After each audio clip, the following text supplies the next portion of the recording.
Now more News 8's Celebrate the Susquehanna Valley series, which takes our newscasts on the road every Wednesday in May.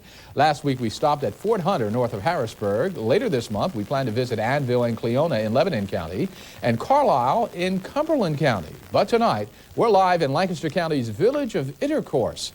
And that's where we find News 8's Kim Lemon and Doug Allen. Good evening, guys. Hey, Ron. Good evening. Boy, what a special night here at the Village of Intercourse. And I love this band. Oh, the music sounds great, doesn't it? That's Banjo Jimmy and the boys over there picking and grinning for us tonight. Wonderful. Big time here, 250th anniversary of the Village of Intercourse. And we've got some great stories to share with you tonight. Yeah, we're going to show you how this quaint village plans to celebrate its 250th birthday. And we'll tell you how it got its undeniably unique name. You can't deny that. And I'll take you on a tour of some of the beautiful covered bridges in the countryside of Lancaster County. And Lori Burkholder will be joining us tonight. New mommy again, Lori Burkholder. We're going to tell you about that too. Yummy, tasty Amish treats is what she'll be talking about. But one of the people in charge of keeping the Village of Intercourse looking as fabulous as it does, Frank Howell, Township Supervisor. Frank, thank you for having us tonight. Hi, Frank. Thank you for coming out. It really looks terrific. Looks great. Thank you. Thank you very much. You guys are really proud about the farmland you have around here and the way you've been able to preserve that, huh? Yeah, we're actually 88% zoned agricultural, and after 250 years, we still are able to maintain that. Yeah. We do it mostly through our zoning, and we're very protective of our agricultural community. Yeah, that's really saying something. And don't you also use existing structures to create the village? In other words, you're not building new shops for the retail. Yes, our zoning allows for and actually encourages the use of existing buildings. Over the last, the tourist industry has basically developed in the town of Intercourse, and they have used mostly the residences that were here. There's very few new buildings. Well, you know, a lot of towns could learn from that. Yeah, that's absolutely. Yeah. And Frank is kind of the acting mayor joining us here tonight, the township supervisor. That's an honorary title. There we go. Hey, well, congratulations on your 250th, and thank you for having us again. Thank you very much, Frank. Yeah, appreciate it. Great. All right, well, we've got lots more about the celebration happening here at the Village of Intercourse. Yes. And we're also going to tell you how Kitchen Kettle Village, where we are right now, got its start. It's a multi-million-dollar business that got its start 50 years ago in a garage, believe it or not. That's right. So a lot of anniversaries going on here tonight. 250th for the town, 50 for Kitchen Kettle Village, and we've got a lot more to come yet. We're going to meet the working woman who started it all, her and her family's story, when we celebrate the Susquehanna Valley, continuing here on News 8 at 5.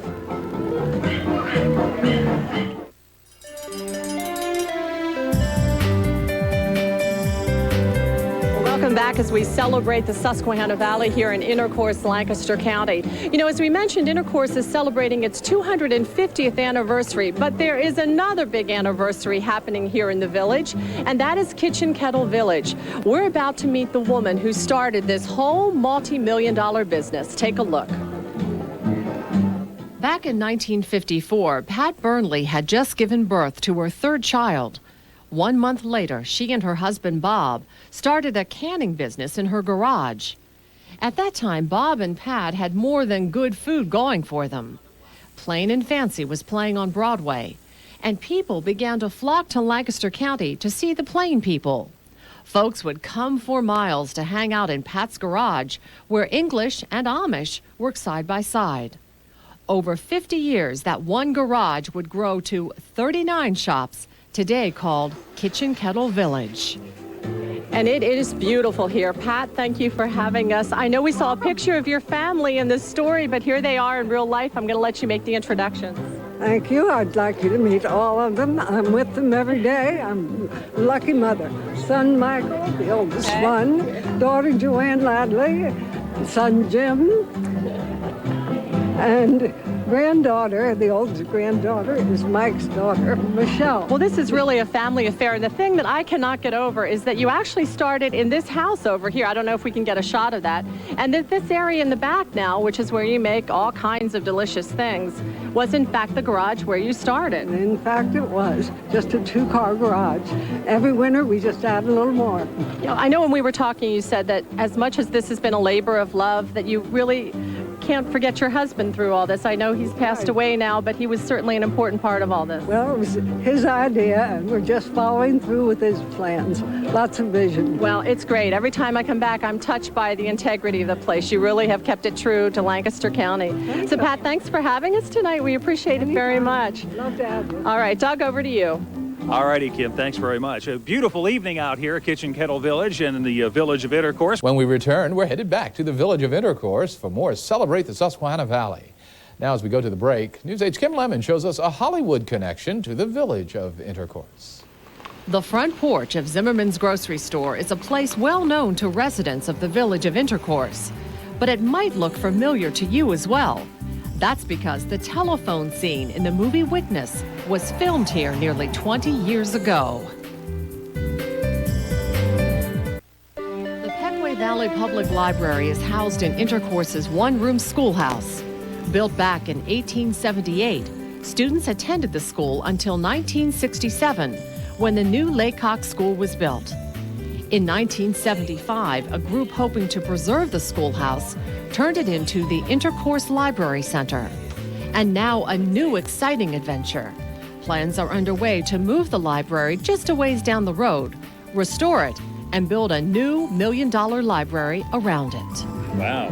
How about that? You know, they're actually going to put that on wheels and move it down the road. That'll be a sight to see, don't you think? Oh, it surely will. And you know, there's something else that you've really got to see around the Intercourse area, and that are the beautiful covered bridges of Lancaster County. And recently I had a chance to tour 3 of the best known around the Village of Intercourse with a local expert.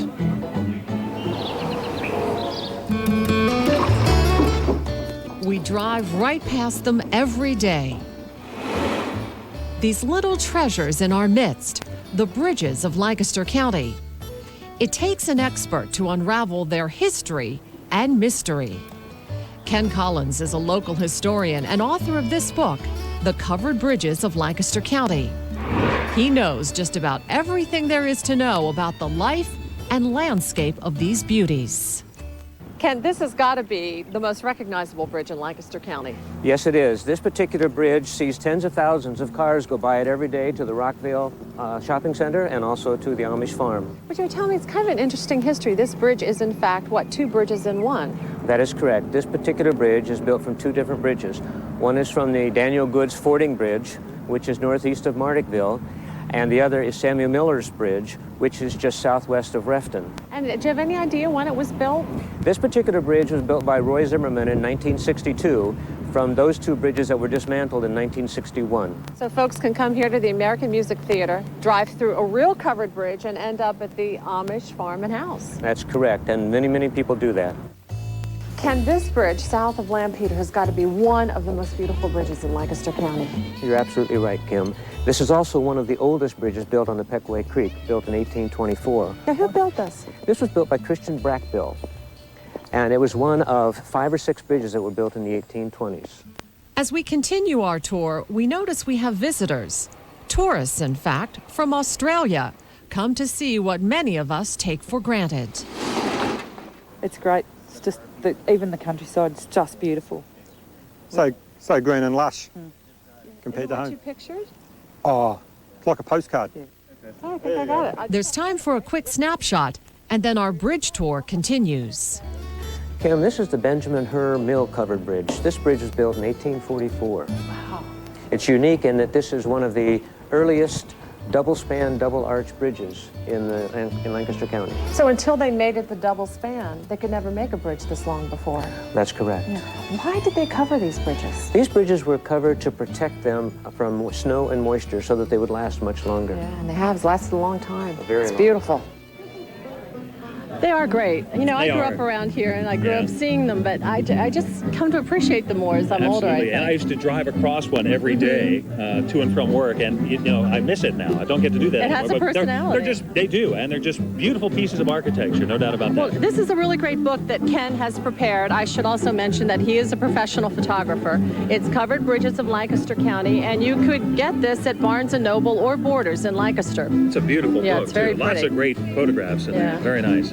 Tells a lot about Lancaster County. Surely It's great. does. A lot of history Good. here. Coming up on News 8 at 5:30, we're going to tell you about an Intercourse coach shop that has become famous for its craftsmanship, and people like the Rockefellers even had an interest in this Oh, place. very good. All right, but right now let's head back to the News 8 studio with News 8's Janelle Stelson. And tonight, Doug and I are celebrating the Village of Intercourse as we celebrate the Susquehanna Valley. That's right, 250 years old this year. And Banjo Jimmy is here to welcome us as well. Some great music outside. We'll give you the complete lowdown with Celebrate the Susquehanna Valley as News 8 at 5:30 continues. This is News 8 archive footage not seen on TV in 50 years. It shows the Village of Intercourse, Lancaster County, celebrating its 200th anniversary back in 1954. The three-day celebration included a parade and, as you can see, neighbors lining the streets for the occasion. We don't have too many cows in our parades. I can these watch that days. stuff for hours, I though. know, we should though, they're great.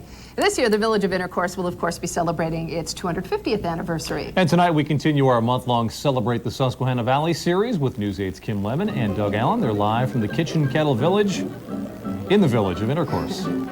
Hey guys, welcome to the Village of Intercourse. That's right. And you know, the year that they took those pictures that you just showed a few minutes ago, the old film, is the year that Kitchen Kettle Village opened up, and this is their 50th anniversary, which is why we're here tonight. 39 shops, restaurants, and lodging here as well. It's a beautiful Congratulations, evening to be outside, guys. yeah. It's really nice. So there's another business here in the Village of Intercourse that is really world-renowned. It's Amish-owned, and it's a carriage business. Welcome to Lapp's.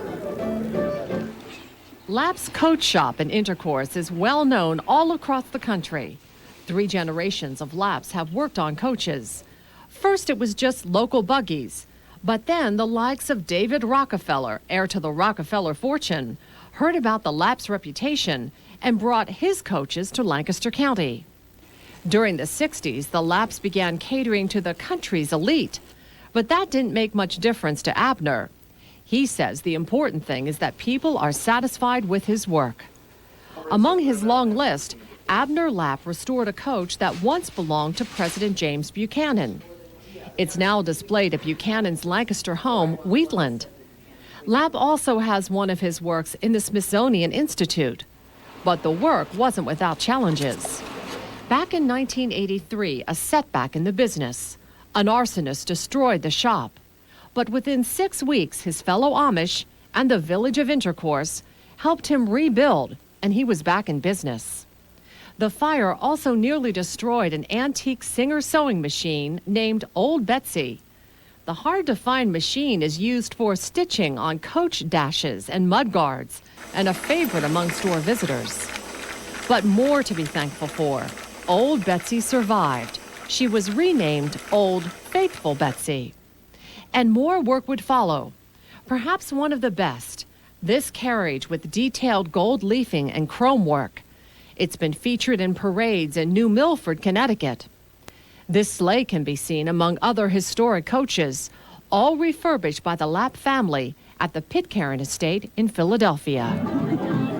Well, looking for a new challenge, the Lapps have actually gotten out of the coach business, and now they sell furniture and wagons. Well, I would like to introduce to you, Mike Sensnick. He's sort of the guy in charge of the 250th anniversary celebration here at the Village of Intercourse. There's a whole lot happening here in the coming week. There really is. It's an exciting time, and I'm not just the guy in charge necessarily. There's a lot of people in charge, a lot of people working together from the community.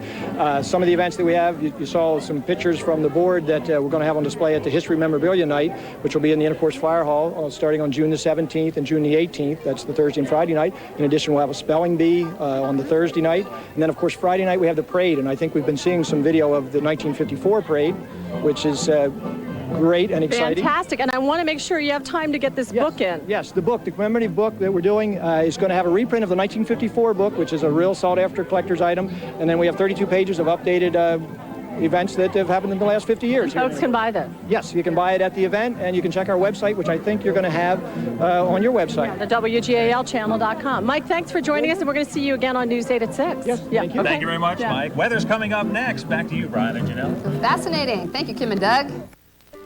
One of the latest additions to the streets of Intercourse, Auntie Ann Pretzels just opened a cafe. Owner Ann Byler says it's a homecoming of sorts. Well, we're really excited to be in this little town in Pennsylvania, the town of Intercourse. I grew up here about 5 miles from here, so this is home to me. And Auntie Anne's, you know, is in 43 states and in 15 countries around the world. So we're kind of settling in, I guess, to our hometown.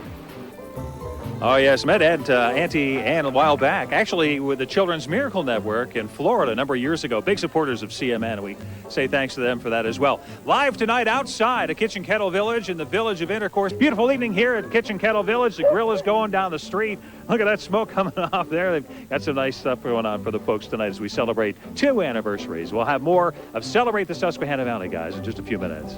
Wonderful. All right. Thank you, Doug. Here we go. That's Seems all. great. It seems like it would take up a lot of counter space. It would take up a lot of counter space. The one question I got from somebody, does it open 2-liter soda bottles? No, it does not extend up that high, but it will open some large juice bottles. Useful, though, for somebody like the woman who you showcased tonight. And, of course, the pepper jam in the device right now comes from the Village of Intercourse, Lancaster County, where tonight News 8 continues to celebrate the Susquehanna Valley. And I'll tell you what, we'd be in heaven with one of those right now. I look behind us, nothing but jars, guys. I've got some golden raspberry right here. We're jamming tonight. Yeah, 50 years we'll of be canning back jam on here. News 8 at 6 with more as we celebrate the Susquehanna Valley from the Village of Intercourse. Well, tonight we continue to celebrate the Susquehanna Valley. Last week we started at Fort Hunter near Harrisburg. We'll also be stopping in Lebanon County and Cumberland County. But tonight we're celebrating the Village of Intercourse in Lancaster County. News 8's Kim Lemon and Doug Allen are there, and they join us live now with more. Hi, Kim and Doug. Hey, Rod. Yeah, it's a beautiful evening to be outside, no doubt about that. And you know, Kim, when you drive into this village, you notice right away, beautiful farmland surrounds it. The downtown, the main street still maintains a lot of its original character. And what tremendous history there is here, too. And it's so pristine, but, you know, you cannot ignore the name of this place. So we decided to find out, how was it that the Village of Intercourse came upon its name? Here's what we discovered. It is as pretty a place as you'll find anywhere. Tree-lined streets, cozy storefronts, and a name you'll never forget. Intercourse, Pennsylvania. It was founded in 1754, originally called Cross Keys after an old tavern. But somewhere along the way, things changed. A new name was picked to reflect social interaction. And in 1814, when the name was changed to Intercourse, there was a gentleman that actually was trying to sell some building lots and was trying to sort of make the town look better. And so that's sort of one of the theories, that he may have changed the name to Intercourse. And that's sort of the one that I think is probably the most accurate. The analogy might be that it might have been called conversation. Right, exactly. Well, the name not only created conversation, it created controversy and interest nationwide. People from all over the country come here to see the Intercourse sign and bring home a souvenir. Okay, so Michael, there is the delicate issue surrounding the name of your village. I think people have a lot of fun when they come in from outside the area. You get a lot of outside guests that are having a lot of fun, and they certainly want to know about the name. Yeah, well, I see you have a T-shirt like this, which I'm sure is a big seller. And there's even one over here that kind of plays off that Virginia is for lovers thing. This one says, look, Virginia may be for lovers, but Pennsylvania has the name of your village. Sometimes there's just no getting around it. The name still brings a laugh to our modern-day ears. Even Mike has had his share of run-ins with his hometown's name. Just recently, I was ordering something from a long distance on a credit card, and the person just kept laughing on the other end of the phone. They really didn't take me serious until I gave them a zip code, and then they kind of put it in, and I guess they realized, wow, you really do live in Intercourse. So you still do get that from time to time, but it's fun. They have a good sense of humor about it. They really do. And I'll tell you what, the folks who live here have found a way to preserve their town sign, the town of Intercourse. So many have been stolen over the years, so they have produced these tiny little pins with the Intercourse name. And the hope is that folks will take home these pins instead of the street signs that line the towns. And here's one right here. Yep, and I've been Doug wearing has his mine on. all evening They're here. nice. They are very nice. You know, Yeah, a nice a little souvenir. commemorative piece for their big anniversary. Yeah, 250 years. And as I walked in, another thing that has made this place famous, Chow. It's big. It is We're in the very heart big. of the Penna-Dutch country right here. Oh, we sure are. I think that Lori Burkholder is a big fan of that, too. She's going to tell us a little bit about Chow and some of the other famous Amish treats you can find here. All right, that's all coming up on News 8 at 6.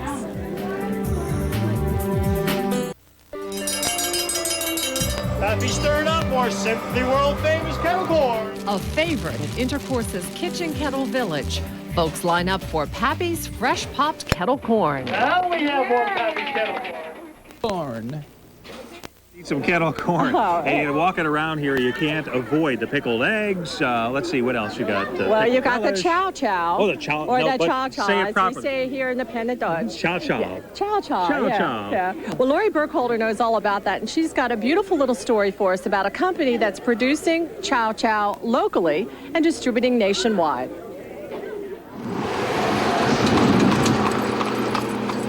In the heart of Amish country, just off Route 772 in Intercourse, sits a family-owned business, one that makes food the old-fashioned way. It's an actual working cannery, and we have Amish and Mennonite and English folks, of course, that's what we're called, and we make jar goods. From pickled beets to black bean salsa, you can find just about all your favorite Dutch foods at the Intercourse Canning Company. Everything's made from scratch, right on the premises. All of our recipes are adapted from original Amish recipes. We're going to have you all come in this way. We're going to direct your attention into the canning kitchen. Visitors can witness actual canning taking place. And better yet, sample what's made. They're good. Today, they're canning black bean salsa and another popular Dutch treat, chow chow. First thing came to my mind was sounds like dog food, but I guess it's a relish of some kind. It's corn and vegetable mixture, and it's like a pickle. Okay, close enough. Chow chow's often referred to as the end of summer salad. It consists of fresh vegetables such as carrots, cauliflower, onions, pickles, and lots of beans. Northern beans, lima beans, green beans, wax beans, all the things that we grow here in Lancaster County. The key here is to not overmix it because we don't want to break our beans up. Okay? So we can just go in with our hands because we have these gloves on. Okay. Okay, let's do it. All right, here we go. Once the chow chow's mixed, it's put in glass jars, which are then filled with brine, a mixture of sugar, salt, water, and vinegar. From there, it goes into the canner, which is set at 210 degrees. Another popular Dutch food is something called peanut butter schmear. This is peanut butter, molasses, and basically egg whites, and the Amish would serve this after a church service in their home. As you can see, it's very gooey and very good. I just love meeting people when they come from all parts of the country, and they come and they'll taste something and they'll say, well, we've heard this about Lancaster County, we've heard that about Lancaster County. 578, please. We want their whole visit here to be complete and fun. Yep, okay. Okay, thank you. Nice meeting you. At Intercourse Canning Company, Lori Burkholder, News 8. It's not dog food. No, that's good stuff. It's wonderful. It's terrific. A lot of people, suffer from that misconception. You can find their goods in 27 East Coast states now. And here's something interesting. Starting in July, you can swing by and take a behind-the-scenes tour and even try canning yourself. And maybe best of all, it's free. Okay, well, here's the best thing. Lori Burkholder became a new mom again today. Look at these pictures. She gave birth to Tommy. He was 7 pounds, 14 ounces. Taylor's by their side. Jeff is, of course, her husband. So congratulations, Lori. All the way around. Congratulations. Such That's good great. news. Another addition to the News 8 family. Getting bigger every day, it seems like, yes. As we go to break, a little music from a popular local band, Banjo Jimmy. And we'll have the Storm Team forecast coming up next here on News 8 at 6.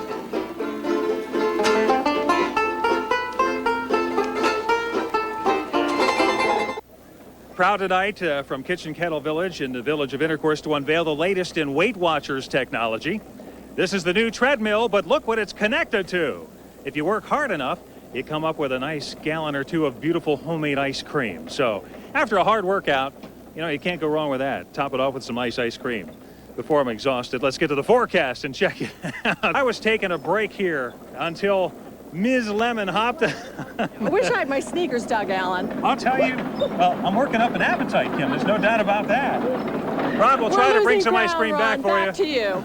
All right, we'll be waiting. Thank you, Doug and Kim.